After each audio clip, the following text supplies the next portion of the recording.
Totoo ba 'yon na na pareho may mga witnesses kayo na kapareho ng gusto nilang paharapin?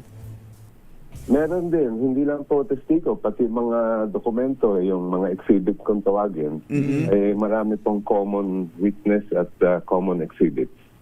Oh, gano'n. Paano po yun?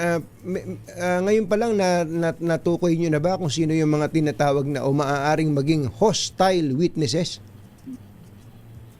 Well, at iklaro ko lang, ang layunin nila sa pagtatawag ng witness, kahit sabihin natin na common witness yon, ay iba ang objective nila sa objective namin.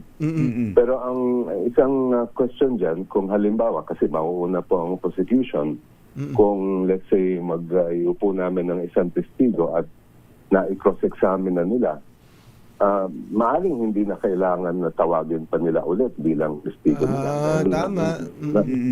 Dahil mako-cross-examine na nila. Nakausap na nila. Opo.